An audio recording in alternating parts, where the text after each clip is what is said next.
All righty, well, welcome to this lecture on reproducing worship leaders and artists for a church. So we are in the reproducing phase of a church plant. So we've prepared for a new church, we've established a new church, and now we are talking about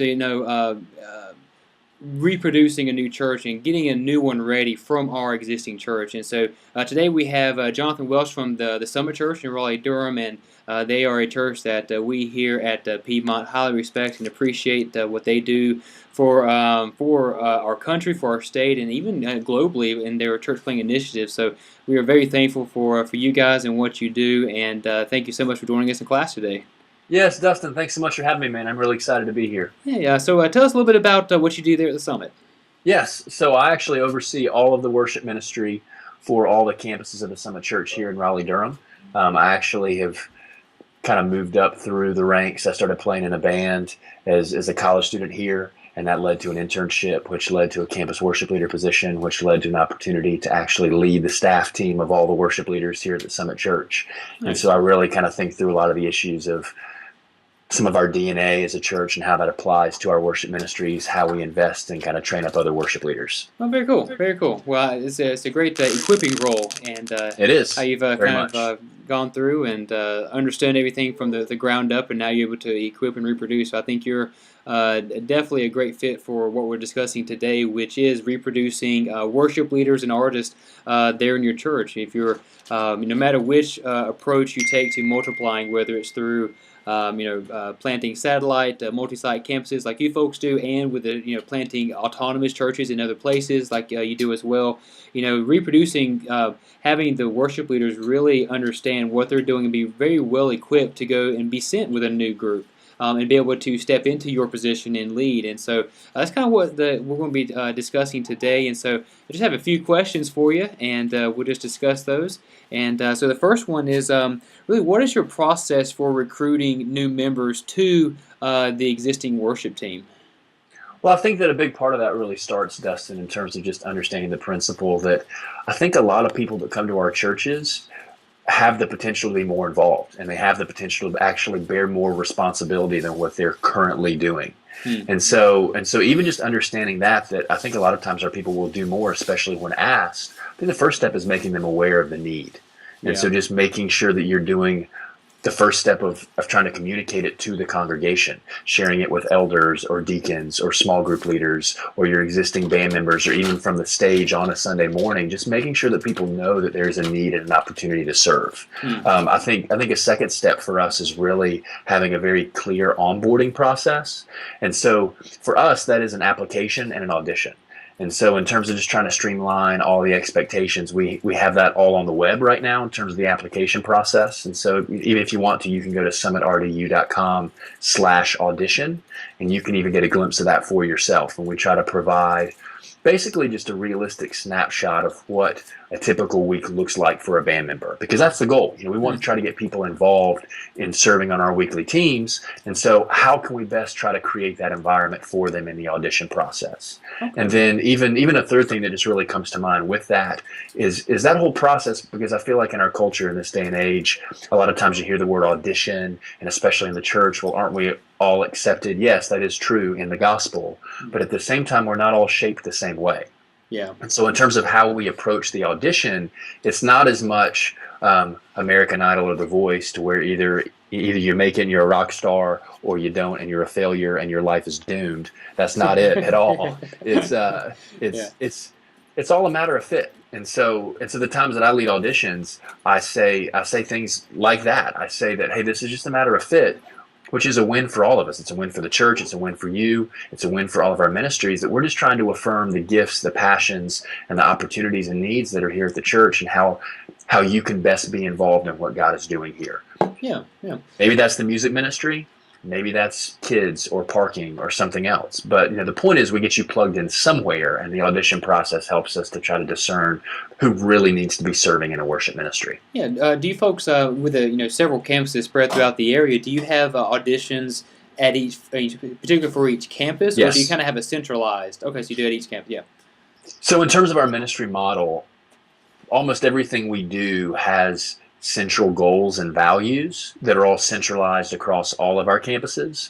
But in terms of the execution of those values, the execution is done by all of the campuses. Okay. Yeah. And so even in terms of our worship planning, we'll actually talk through a couple of things to where, I mean, obviously with a video venue kind of model like we have, it's typically the same sermon across all the campuses. But in terms of planning the songs, our guys have a shared song bank. So they all plan from the same song bank, but they plan separate songs at their campuses. And so they all do auditions as well in their own way. Oh, that makes a lot of sense. And what kind of when you're doing the auditions, in each local campus is hosting their own. Do you have any type of maybe standards or some type of rubric almost that you give to each campus that here's some things to look for, or do you even personally kind of step in for auditions and kind of help them out? I think that really the best way to answer that question is, again, just going back to look at what our standards are for the weekend. And so, we have a certain amount of standards for what things sound like musically, what somebody's able to do. Are they comfortable playing with in-ear monitors? Can they play to a click track? And so just thinking through all those kind of things musically, like even the styles of songs that we play, those are the kind of songs that we try to post on the audition site to see if somebody can play along with those songs. And that's basically what the audition is almost a dry run to see what their first week on a campus team might look like. Okay. And so I think that's the biggest thing. But then we also have a list that's like a sheet of maybe 6 or 7 expectations that they're signing off on, almost like a little kind of team membership covenant in its own right, in that sense, that they agree to act professionally and to show up on time and to live a lifestyle of worship and a bunch of those kind of things that are really important to our ministry values. Okay. Well, as you guys, you build, you have auditions for, people on the worship team, and of course, not everyone on the worship team is a paid person, but maybe that worship leader is, a staff, and they're more oversight for each campuses or even the new plant's worship team. Tell me a little bit. What do you look for as you're looking to raise up new leaders who, maybe they go to a new campus or they go to a new church plant, for instance? What are some of the things, technical skills, character qualities, spiritual disciplines, that sort of thing? What are some of the things that you are looking for in a leader specifically? That's a fantastic question. How much time do we have? Can I take the rest of your whole discussion? 4 hours. That's fine. Yeah, 4 or 5 hours. All jokes aside, I think a couple things really kind of come to mind in that. In terms of the things that we look for, a big part of this for me in my role is that having been here for over 10 years now, I feel like I have a little bit of an understanding from having been with this staff team, been at this church, been with this lead pastor, as far as who we are as a church and kind of the things that we value. And there are some things that obviously every church should value in terms of the ordinances, in terms of actually preaching the word and things like that. But how we do those things, I think that's what I call our DNA in a sense. And so there are certain ways that we do things here at our church, just like I'm sure all of your churches are going to do things in a way and style that's very unique to you. Yeah. And so finding a chemistry and a similarity in terms of that fit, I think that's really important for us. And so those are things that we're looking for is, okay, is this person, are they somebody that can really fit with how we do things here? How they do things as a worship leader, does that fit with how we expect our worship gatherings to be run in terms of style? But even thinking outside of that kind of more objectively, I think there's really two leadership qualities that I really value that even transcend worship ministry in terms of our context. I really look for people that take initiative and stay coachable. Yeah. I think those are 2 indispensable qualities for any leader. But especially in worship ministry, all the guys that I've worked with over the years, the ones that have fallen out of the leadership pipeline have either stopped taking initiative and expect everything to be spoon-fed to them, or on the flip side, they think they know it all and they're no longer coachable. So that's a really killer combination if somebody can keep that balance for the long haul. I think that's a win for any team.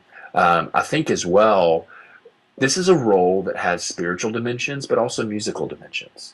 And so I could almost visualize it like 4 different quadrants in that, to where they have to be able to demonstrate a proficiency spiritually, and musically by themselves and also with a team. Yeah. And so, I mean, if you think about it, in one hand, do they actually have the musical chops over here to carry a song by themselves with an instrument?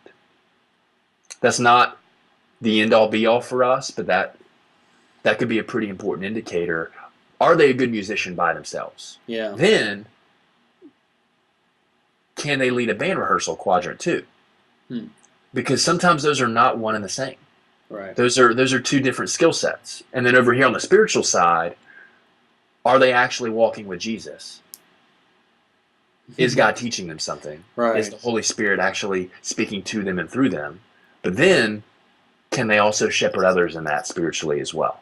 And I think that kind of, I think those 4 aspects are really some of the ways that we think through just analyzing and assessing our worship leaders. Yeah, no, that's fantastic, and really that really speaks into any area of ministry in a local church. I mean, that's you're talking pastoral leadership, youth ministry, children's, planters, everything. I like the take initiative and are they coachable?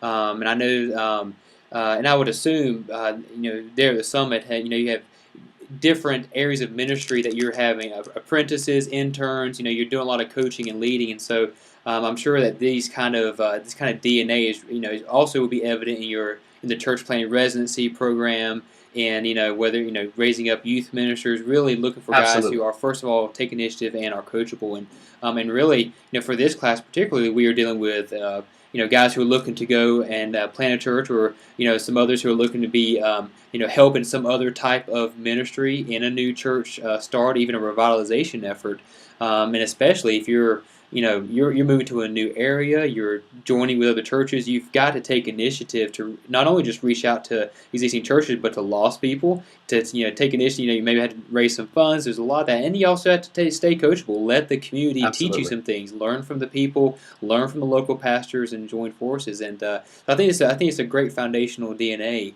and really serves a lot of areas of the church. And I think as well, Dustin, even to kind of bounce off of that question in terms of some of the technical things that we're looking for, in terms of just building up other leaders and reproducing others, a really key aspect of this is to try to think through how much we can hand off. It sounds a little kind of counterintuitive, especially for strong leaders. We talk about it a lot in our worship ministry, just the tension of strong leadership versus shared leadership. Right. And that's really tough for talented, strong leaders who are capable of doing so many things by themselves, to think through, let's just speak very practically to worship leaders. Okay, if you got a talented worship leader that can carry most of the worship gathering by himself, and he sings all 4 songs, and he prays, and he does a scripture reading, and he's kind of carrying everything by himself, God has gifted him and equipped him for that, and he's capable of doing that. But week after week, very few other people are going to step up and grow as leaders alongside of him because he's dominating it by himself. Yeah. And so there's a tension there for us that I think is also theological, in the sense that sharing leadership, especially in the worship gathering, is so strong ecclesiologically. Like it helps us to really see a sense of congregationalism together, that we are one body in many parts in terms of having different people lead in our worship gatherings.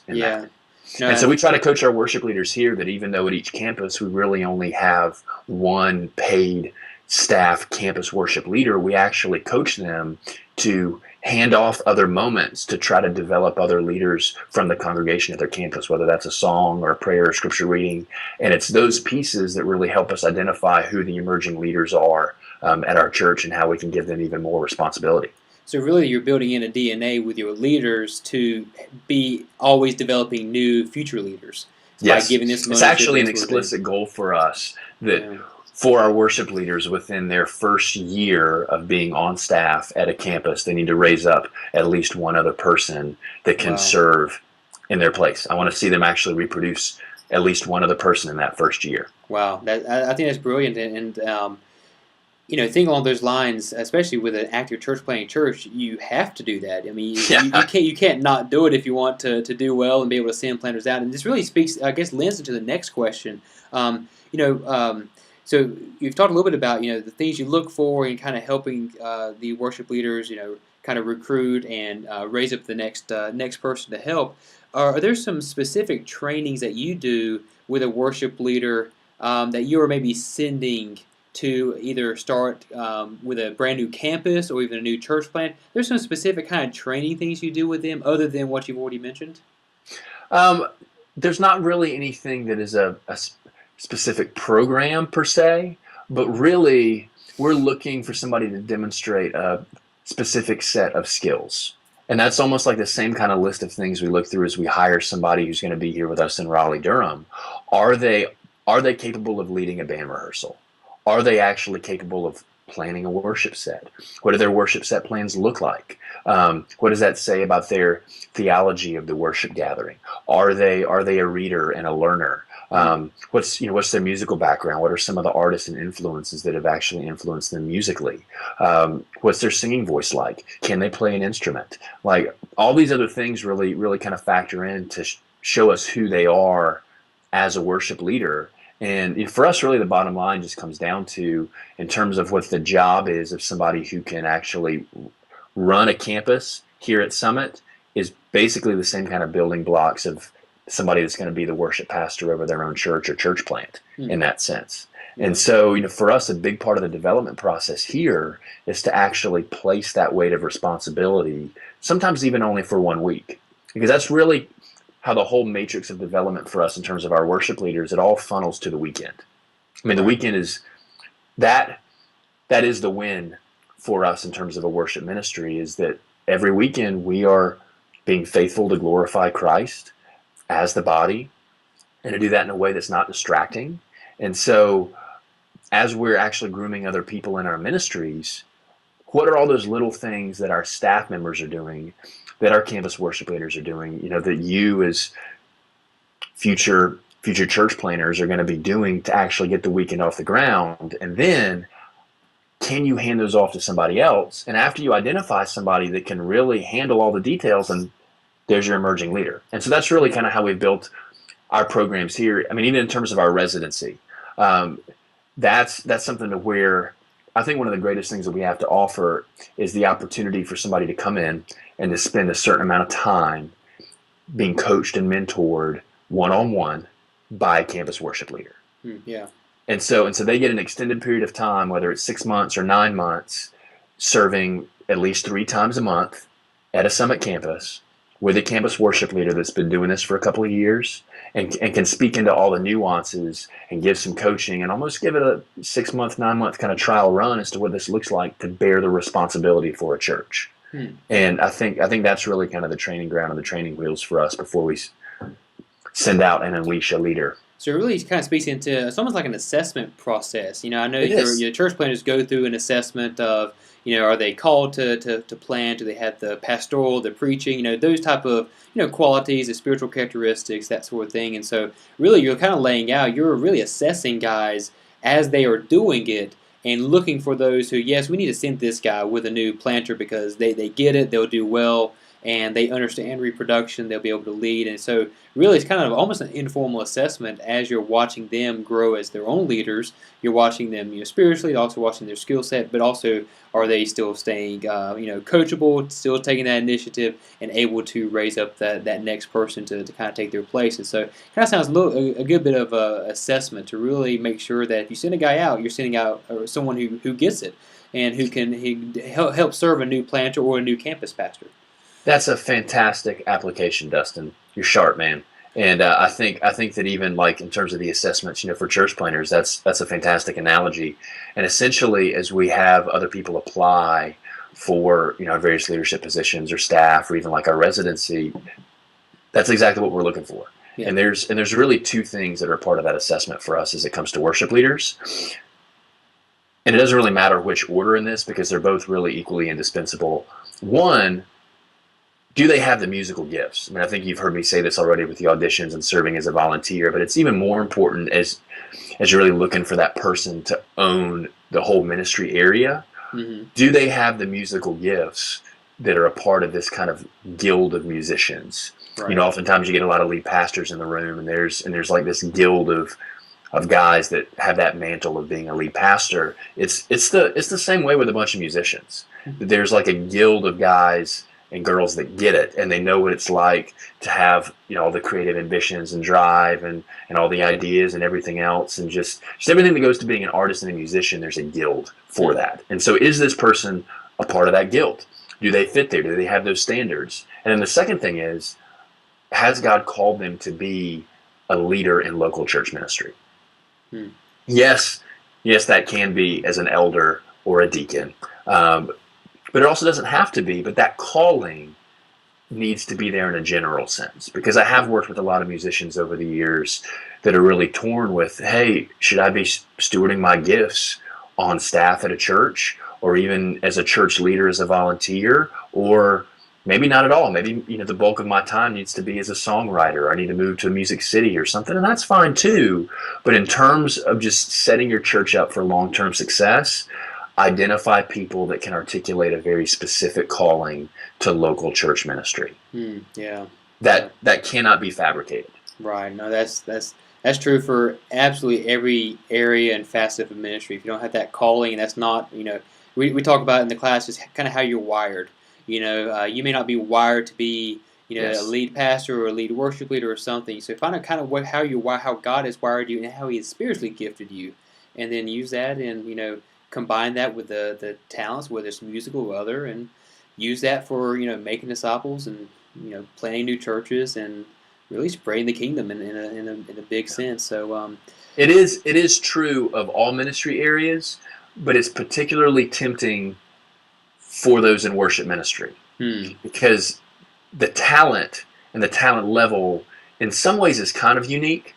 And knowing that, it can be really easy to say, oh, well, I know they haven't really said that they really want to be so involved in local church ministry. They want to try to balance both. They want to, go and do this. They want to be a part of that. But man, they're just so talented. I really hate to lose them. Or they're so talented, it makes our gathering so much better.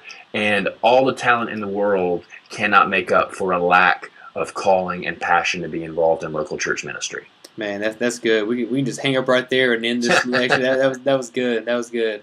Well, I did have one more question that wasn't really on the list. I thought great. May just be kind of interesting to hit at. But in this particular class, we discussed different approaches to church planting. From house churches to a big launch style church, more traditional approach, or there's a thousand ways to do it, and even the satellite multi-site is even an approach. And have you noticed in some of the churches that you sent, the leaders that you sent out, have the musicians and your worship leaders had to adapt once they're in a new city or a new area, and the music, maybe the community is not quite as, maybe the community doesn't do the same music the worship leaders used to, and he's having to actually adjust his musical style. And I know I'm kind of throwing you maybe a little curveball here, but have you just I like it. Have you experienced that before, that a guy just had to say, I gotta pick up a banjo and just learn it at least because of the context, or I need to do a little bit different style of music. Have you come across that? That is a fantastic question. Again, man, you're very sharp. I like the way you think about these things, and we could talk for another hour on that one question in particular, but I'll try to stay very focused and brief on this point. Yes, that is extremely common, and my advice and my encouragement would be, especially as it comes to musical styles, is to serve the community. And not even as much, because our first thought is serving those people that are coming to our church. And yes, that is true. But I think almost in like a Tim Keller sense out of Center Church, he talks about speaking to those that you want to be in the church, and then all of a sudden you'll look up and they'll be there. And so almost in that kind of sense of contextualization in the church and in the gathering, be aware of the demographics of your community. Like I was actually doing a study a couple of months ago, and the 2010 census in Durham, North Carolina, was 40% Caucasian, 40% African American, 15% Latino, and 5% Asian American, I think. And so, wow, with that kind of diversity, we better be thinking about what styles are indicative of those cultures. And I think that a passage that's been really compelling for me, just to kind of summarize a lot of thoughts in that area, is Paul in 1 Corinthians 9. Hmm. So Paul was a guy with his background, Pharisee of Pharisees, like he accomplished an incredible amount when it came to Jewish culture. And so, if anybody had like the pedigree to say, okay, this is who I am, this is my identity, this is the way I'm doing things, I mean, it was Paul. Yeah, He yeah. could have had that sense of entitlement. But in 1 Corinthians 9, he says, I became all things to all men that I might save some. Hmm. And so he was willing to change his identity, and his kind of cultural, I would even say his cultural preferences changed over time because of his love for those he was ministering to, because of his love for those that he was serving in community with. And that's a powerful example for me, because oftentimes as a worship leader, there is that aspect of being on stage that you want to be true to yourself. And I think especially in like our individualist American culture, we all want to be true to ourselves and authentic. That's a big buzzword right now, I feel like. Yeah. And I think that is important, that we should be authentic first and foremost to God, that we should be true worshipers in spirit and in truth. But I do think in terms of the cultural preference thing, we shouldn't let those go away or fall to the background. We shouldn't just be a chameleon culturally. But I think a big part of what God's teaching us through the Apostle Paul in 1 Corinthians 9 is that our cultural preferences as believers should change over time as we're in community with others, believers and non-believers. I mean, I can even look back over the past 3 to 5 years in my life and just see how my musical preferences of the things that I listen to the things that I play, they've changed based on those that I've been in community with. Yeah, yeah. Yeah, it's interesting. We often talk a lot about, historically more in international missions, but we're talking a lot more now about contextualization. And, one of the things that we really hit on and emphasize in our class is from the very beginning, from week one, let your context determine your approach. And not just in the model, but, your preaching will be affected, how you do small groups. Some communities you may need to start Sunday school. Others you may need to do home groups, or whichever. There's different approaches, and but I think often worship is one that we often say, well, we've got a guy who plays this way. Let's just let him play to his talent ability, and let's hope that people like it. But really, the worship leader, he's at the forefront of contextualization because he is assessing a diverse neighborhood, or it may be even more monocultural, whichever. But he's assessing, learning their musical style, what they like, understanding his own preference and style, having to say, you know what, I've got to kind of put my own style on the back burner because 80% of the people that we're ministering to do not worship or sing the way I do. And then I know there's a really big emphasis now, and I'd spoken with Pastor Duran Gray down in Transformation Church Charlotte, and he was talking of just the constant struggle of a church that is extremely diverse and very healthily diverse. And he's like, we've got a dozen nationalities represented on a Sunday. How do we do music for all of them? And so his worship leader is just racking his brain to figure out each week how to really just be a reflection of that community. And so really the worship leader, he's at the forefront of contextualization. He is that guy or girl who's really got to say, you know what, I'm going to study this community, study our people, and lead them in worship that fits just so naturally that it's unencumbered. They can just worship and not even focus about anything else. And but then there's also the balance of the gospel trumps our preferences, and so sometimes you may have to clap and sway shapes when our you preferences. don't want to. Yeah, exactly. So do you have a couple of minutes for me to give a couple of just kind of practical thoughts off the top of my head? Definitely got it. Go for it. Thank you. So on that whole kind of conversation of everything, just in terms of building out your worship ministry, speaking to a class of church planners in this, I would say it's really important to be content with who God has given you. Oftentimes I've seen a lot of creative leaders. They have such vision and so many ideas that they want to it's a slippery slope. Their hearts start to pine for what they don't have. Yeah. And that almost becomes an idol. And so, yes, study these things, be aware of the demographics, be aware of how other people can grow, and paint a vision for them in that. They need the vision, whether it comes from you or whether it comes from your worship leader, but at the same time, foster a healthy sense of contentment. I mean, Paul tells us 1 Timothy 6, godliness with contentment is great gain. And so Yeah. model that in terms of being content with the musicians that God has given you. It doesn't mean that everybody has to be on your worship team. If Susie, the oboe player, doesn't need to be playing on your worship team, don't let her play on your worship team. Yeah. But at the same time, be content with who God has given you. And I think that really helps us see that our success is our sending capacity, but it's also our stewardship in that. I think that's a really good model for excellence, is to do the best of what God has given you and be the best of what you have. That's good. And then I think as well, shepherding and leading a creative leader, like I would assume most of your worship leaders will be, it takes a lot of patience. It takes a lot of grace. It takes a lot of maturity. It's not easy at times, and it can feel a little high maintenance at times. And so go ahead and set that expectation for yourself so that you can be better equipped to be a little more patient sometimes with the creative sheep that God brings into your flock. Yeah. Because I think it will pay off in the long run. I think one of the byproducts of that is that by showing extra measures of grace and patience, you're going to cultivate a tremendous amount of relational rapport and capital there. That's only going to bring more unity and loyalty and teamwork to your ministry together. Nice. Now that's such a powerful word. I appreciate that.